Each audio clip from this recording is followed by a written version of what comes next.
but a large Coca-Cola. Coke Zero, baby. Coke Zero. Here you go, Chuck. Happy birthday to you. I say I didn't give you anything. And now You'll eat turn. anything. Thank you, Mr. Chairman. You're welcome. And I now turn to Senator Graham for any statement he wishes to make. Well, thank you. NATO is obviously aging better than I am, so NATO's strong and tough, and appreciate that. So we'll be voting here in a minute. Mr. Chairman, one of the nominees, Judge Sarah Netburn, was involved in transferring a prisoner to a female prison who was a biological male, formerly known as William McLean, a 6'2" biological male, rapist, child molester, who identified as a woman, to a female prison. The Bureau of Prisons objected to this transfer. This was a big focus on our side about the wisdom of that decision. And what we found, the inmate was incarcerated in '94 for molesting a 9-year-old boy, raping a 17-year-old girl. He was released in 2015, but was again convicted in 2017 of distributing child pornography and sentenced to 15 years in federal prison. In between stints in prison at the age of 51, the inmate began identifying as a woman. This was a big deal on our side. We thought this was a very bad decision, and Judge Netburn said at birth, people are typically assigned a gender, a theoretical risk of sexual assault by the petitioner without more cannot support the BOP's, Bureau of Prisons, position. Well, now what do we have? We've got a report that the person in question has been accused of exposing themselves, male genitalia at the female prison.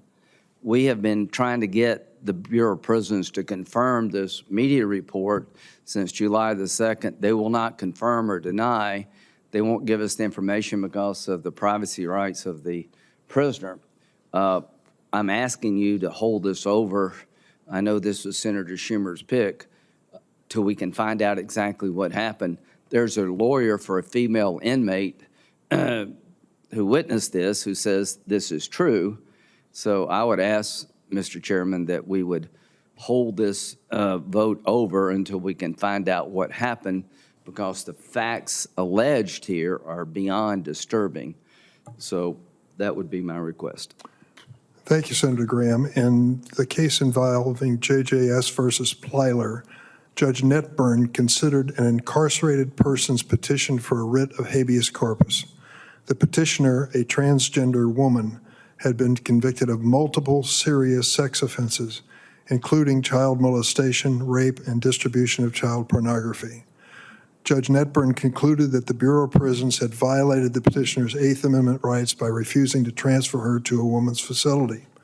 Accordingly, Judge Netburn recommended granting the petition in part and ordering the petitioner's immediate transfer to a women's facility. Her report and recommendation was subsequently adopted in full by the district court. As Judge Netburn herself has noted, the crimes the petitioner committed were horrific. But as she testified at her hearing and further explained in her written responses to questions for record, each of the 3 wardens who supervised the petitioner supported the transfer request. The district judge adopted Judge Netburn's report and recommendation in full, concluding it was, quote, thorough, detailed, and well-reasoned. The district judge then ordered the Bureau of Prisons to transfer the petitioner to a female facility. Notably, the Bureau of Prisons did not move for a stay or otherwise challenge the district court's order. From what I can see, Judge Netburn did the right thing in applying the facts and the law to the case before her to the best of her ability, and the district judge agreed with her analysis. That is why we should want and expect from any nominee who comes before this committee or serves on the federal bench. Are there any comments? Any other comments? If I may, Mr. Chairman, of course. Others would like to speak. Thank you very much. I think this is relevant information as to how we should vote. We objected to the whole idea of sending a 6'2" biological male to a female prison for this very reason. And the Bureau of Prisons objected. She found that it was a theoretical problem. It was no longer theoretical, potentially.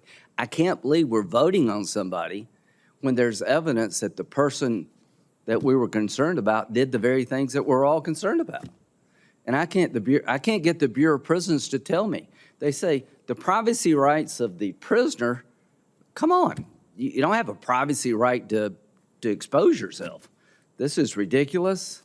I object vehemently. This will be taken to the floor. This is irresponsible, in my view, not to get this information before we vote. The question is, Judge. Mr. Chairman, I don't want to belabor it, but if I may, the point of this whole exercise is that she was on the front lines of this fight. She set in motion what we have today. She had every opportunity to do what Senator Cruz and Senator Lee suggested, just apply some basic common sense here.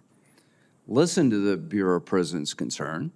She made findings and recommendations to the district judge. I promise you, if the district judge is ever nominated for anything, good luck on this committee with us. So you get no pass, you get no, it's not my problem from our point of view. You had a chance to stop a bad thing, and it's about your judgment.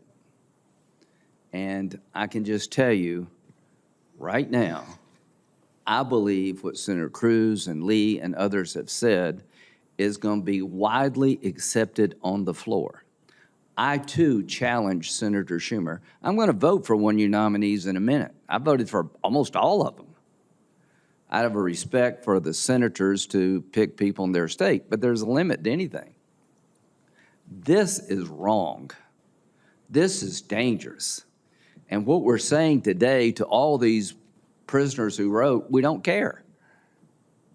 You got a chance to reset this case. You have a chance to make sure people after her do not do the same thing. If there's no consequence for this, then you're going to get more of it.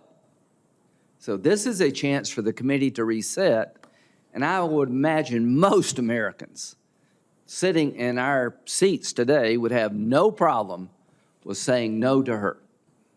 Thank you.